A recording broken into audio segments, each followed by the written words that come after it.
นี่เห็นหัวโตทุกคนนี่จะเห็นป่ายังทุกคนโอ้แมนลี่ทุกคนนี่ป๋อตัวบักใหญ่หนึ่งทุกคนนี่แห้งโต๊ะแห้งคือทุกคนเลยโอ้ว้าวสันเทน้ำเนาะยังพ้นเป็นบาสมรองตัวนี้ทุกคนนะดิ่งอยู่ฮันมันเดิงลงเนาะบาสมรองนี่สีใส่ตังใส่บุคือหมูเนาะสบายดีทุกคนตอนนี้3 ทุ่มเลยเนาะทุกคนเฮาสิได้พยายามเพชรรอบ2ทุกคน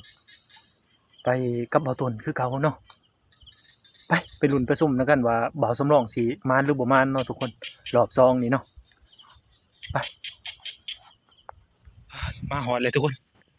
ว้าทุกคนนี่ติ้งแล้วเนาะล้างทำอิฐเลยนี่ทุกคนนี่เพราะว่าล้างที่บ่าวสำรองถือมาโอ้นี่เห็นหัวโตทุกคนนี่จะเห็นป่ายังทุกคนเดี๋ยวมาลุ้นกันเนาะเดี๋ยวบ่าวสำรองสิเอาขึ้นก่อน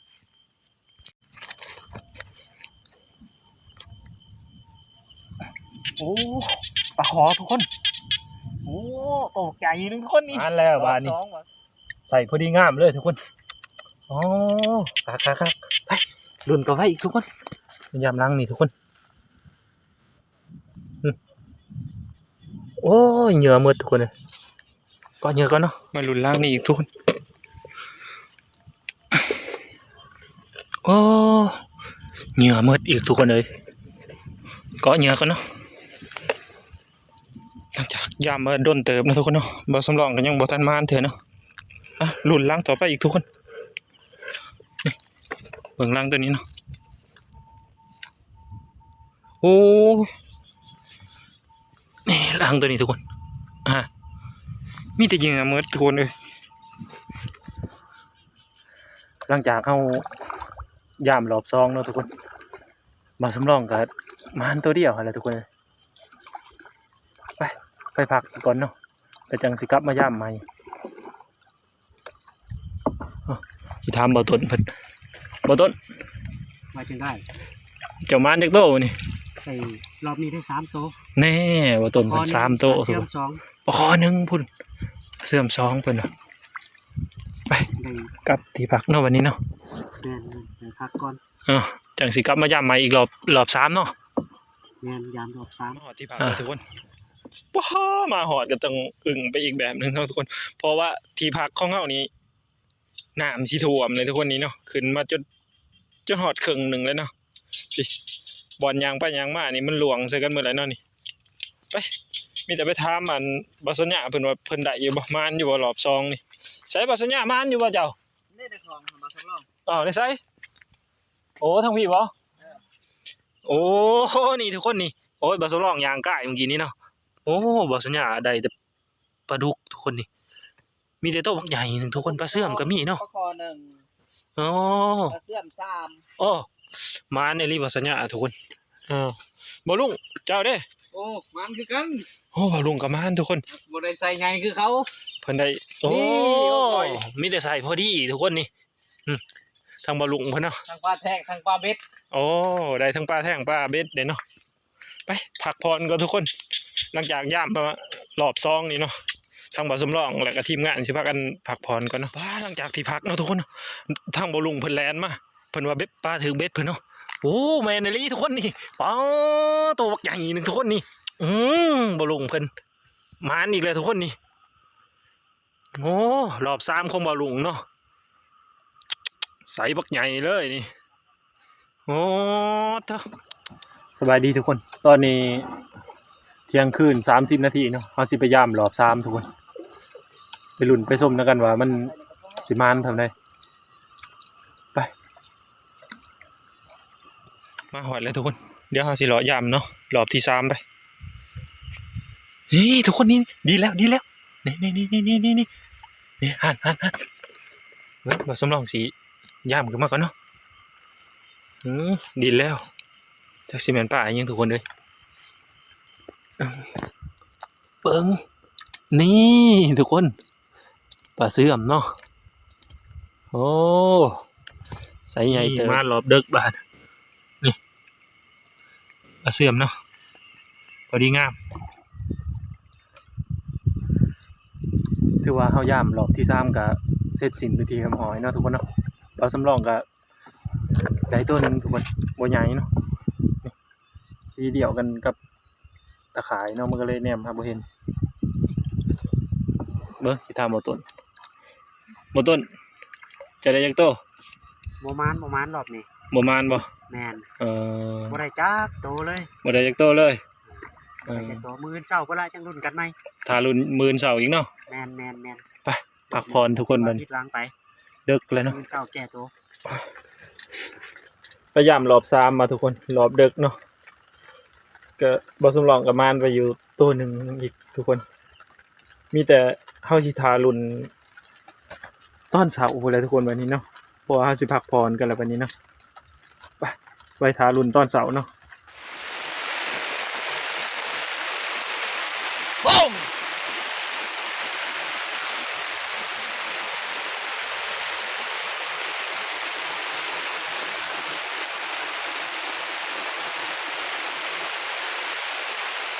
ตอนนี้เวลา3 โมงครึ่งแล้วเนาะทุกคนคนได้ตกลงมาอีกแล้วโอ้ต้องบ่ลงเพิ่นพุดไฟรอบ่ให้น้ำไหลเข้ามาเนาะเพราะว่าน้ำไหลเข้ามานี่เนาะ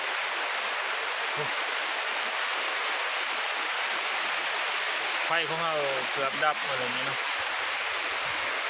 เป็นอยู่ลำบากเนาะต้องบ่ต้นเพิ่นเห็นยังบ่ต้น ที่เขา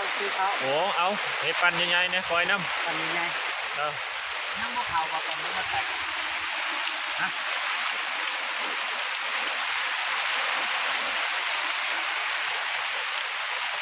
ฝนตกลงมาทุกคนน้ำย่อยจากหลังคาลงมาเนาะจะเป็นน้องนี่เนาะน้ำแกงนี่ก็ขึ้นมาเลยนี่โอ้ยอดกองไฟเลยจังหวัดบ่อนนอนพร้อมนี่บ่อนนอนอยู่นี่เนาะ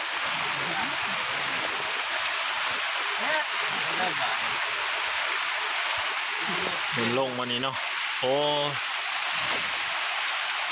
หอดบอลทีผักโอ้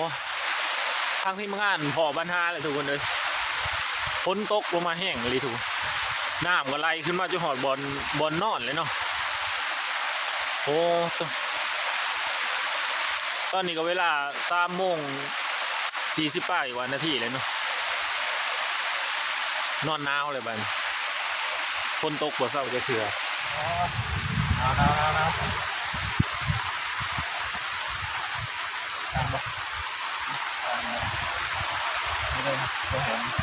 แห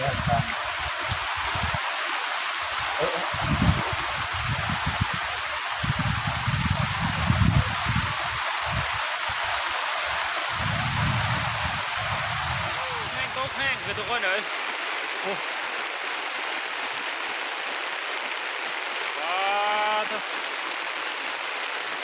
จำเท่น้ำเนาะยางพ้นลงมา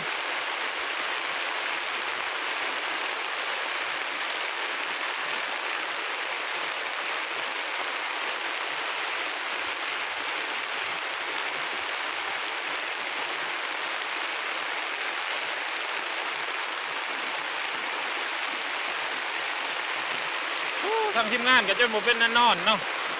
หนาวง่ายกล้องไฟขึ้นมาอีกเลยมุงเก่าในน้ำไหลผ่านหมดเลยทุกคนเลยโอ้น้ำไหลแห้งกระดอกอ๋อทุกใหญ่มาแล้วมุงหันเนาะดังบ่ได้เลย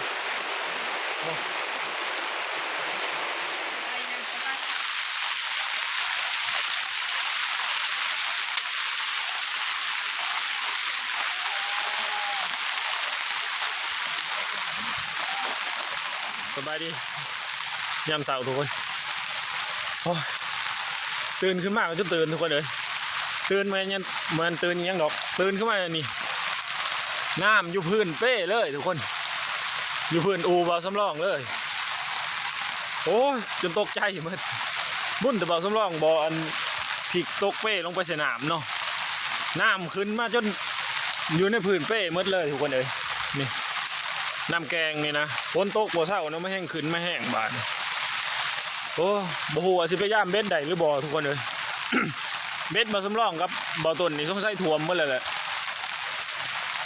ฝนตกแห้งเลย